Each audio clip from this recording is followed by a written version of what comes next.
काशी के जिला मजिस्ट्रेट की अदालत में बड़ी भीड़ थी।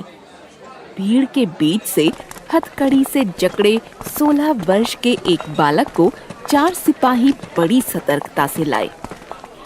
बालक के मुखमंडल पर स्वाभाविक निर्भीकता और आत्मविश्वास के भाव थे। अदालत में पहुंचने पर बालक की हथकड़ियां खोल दी गईं। मुकदमा आरंभ हुआ। मजिस्ट्रेट ने पूछा, तुम्हारा नाम क्या है? बालक ने सगर्व उत्तर दिया, आजाद। तुम्हारे पिता का क्या नाम है? स्वाधीनता। तुम्हारी माँ का क्या नाम है? आजादी। तुम्हारा घर कहाँ है? जेल खाना। तुम काम क्या करते हो? भारत माता को स्वाधीन कराने की साधना। ऐसे बेढंगे उत्तर क्यों देते हो? जानते नहीं ये अदालत है? मेरे उत्तर सही हैं। क्या तुमने सिपाहियों पर हमला किया? हाँ, क्योंकि सिपाही सत्याग्रहियों को बूट की ठोकरें मार रहे थे और गालियां बक रहे थे। इसे 15 कोड़े लगाकर छोड़ दो। बालक कोड़े खाता रहा और हर कोड़े पर भारत माता की जय के नारे लगाता रहा।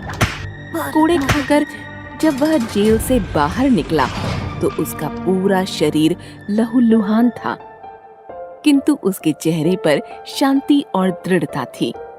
यही बालक महान क्रांतिकारी चंद्रशेखर आजाद के नाम से प्रसिद्ध हुआ। आगे चलकर चंद्रशेखर आजाद हिंदुस्तान सोशलिस्ट रिपब्लिकन सेना के प्रधान सेनापति नियुक्त हुए और उन्होंने क्रांतिकारियों के एक दल का गठन किया, जिसमें सरदार भगत सिंह, सुखदेव, राजगुरु, बटुकेश्वर दत्त जैसे सदस्य थे। चंद्रशेखर का बचपन गरीबी में बीता। 14-15 वर्ष की अवस्था में वे विद्याध्ययन के लिए काशी गए। सन 1921 में जब काशी में असहयोग आंदोलन चल रहा था, चंद्रशेखर भी उसमें सम्मिलित हुए। महात्मा गांधी पर उनकी अपार श्रद्धा थी, परंतु अत्याचारों को चुपचाप सहना उनके युवा मन ने स्वीकार नहीं किया। चंद्रशेखर आजाद और उनके साथियों के मन में यह विचार उठा कि सरकार को आतंकित करने के लिए सशस्त्र उपायों का भी सहारा होना चाहिए। यही सोचकर क्रांतिकारी आंदोलन छेड़ा गया। जगह जगह क्रांतिकारियों की गुप्त सभाएं होने लगीं और ऐसे युवकों की खोज होने लगी जो जान हथेली पर लेकर क्रांतिकारी उपायों को अपनाएं और घोर यंत्रणाएं देने पर भी दल का भेद न बताएं तथा हंसते हंसते फांसी के तख्ते पर झूल जाएं।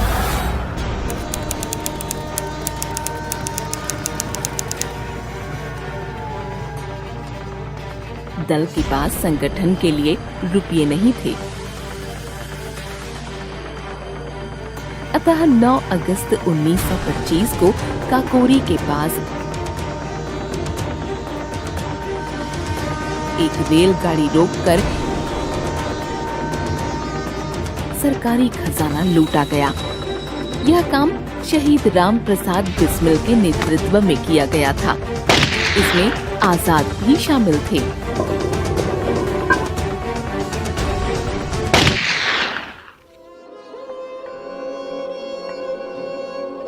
इस डकैती के सिलसिले में बहुत से क्रांतिकारी पकड़े गए। उन पर केस चला और राजेंद्र लाहिड़ी को फांसी की सजा हुई। वे हंसते हंसते यह गीत गाते हुए फांसी के तख्ते पर चढ़ गए। सरफरोशी की तमन्ना अब हमारे दिल में है, देखना है जोर कितना बाजुए कातिल में है। चंद्रशेखर आजाद पुलिस के हाथ न लगे। उनको पकड़ने के लिए बड़े बड़े इनाम घोषित किए गए। स्थान स्थान पर उनके फोटो चिपकाए गए, परंतु पुलिस उन्हें गिरफ्तार न कर सकी। कारण यह था कि वे किसी जंगल या पहाड़ी पर छिपकर नहीं रहते थे। वे वेश और नाम बदलकर जगह जगह घूमते थे। कई बार उनका सामना ऐसे गुप्तचरों से भी हुआ जो उन्हें पकड़ने की फिराक में थे। आजाद उनके साथ अपने को ही पकड़वाने के उपायों पर बातचीत कर चले जाते थे।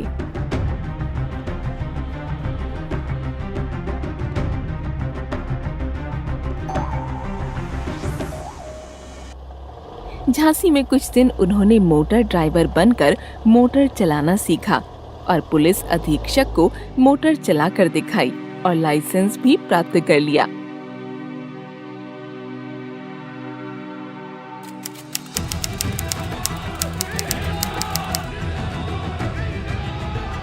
साइमन कमीशन का विरोध करते हुए पंजाब केसरी लाला लाजपत राय को पुलिस ने लाठियों से बुरी तरह पीटा था। लाहौर के पुलिस उपाधीक्षक सैंडर्स के दिए आदेश के कारण लालाजी लाठी चार्ज में घायल हुए थे। इस कारण कुछ दिनों पश्चात उनकी मृत्यु हो गई। सारा राष्ट्र इससे क्षुब्ध हो गया था। क्रांतिकारी दल ने आजाद और भगत सिंह के नेतृत्व में इसका बदला लेने का निश्चय किया।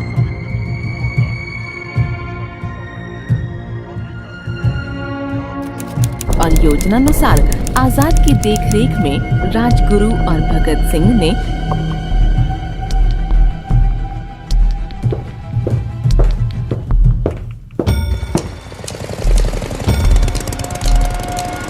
सैंडर्स को गोलियों से भून दिया।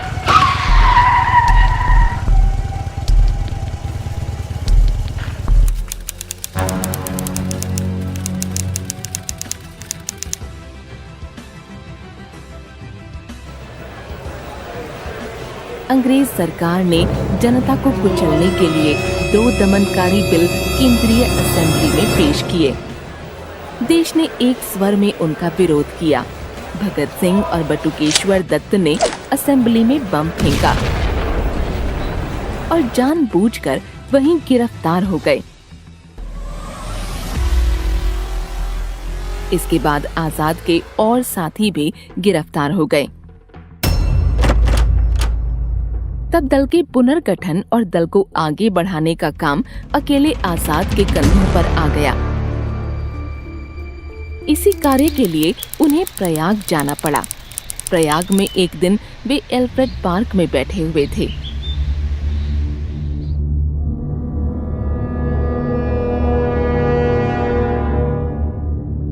एक विश्वासघाती की सूचना देने पर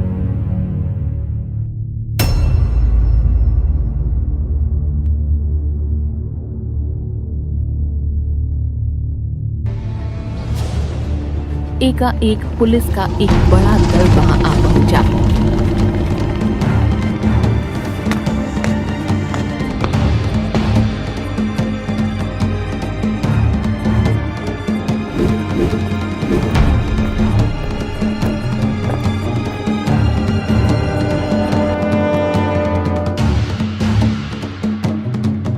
आजाद सारी स्थिति समझ गए। पुलिस के घेरे से बचकर वे निकल नहीं सकते थे।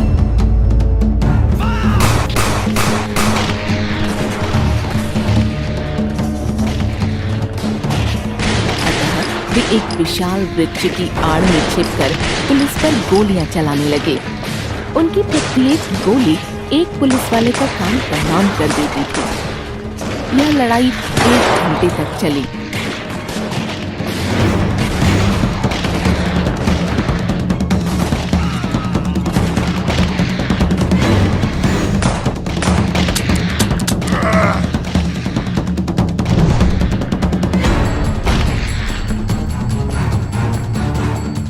जब उनके पास सिर्फ एक गोली बची तो उन्होंने उसे स्वयं अपनी कनपटी पर रखकर अपनी जीवन लीला समाप्त कर ली। वे कहा करते थे, अंग्रेज सरकार के पास कोई ऐसी गोली नहीं है जो आजाद को खत्म कर सके। अपनी इस बात को उन्होंने मरते मरते सही सिद्ध कर दिखाया।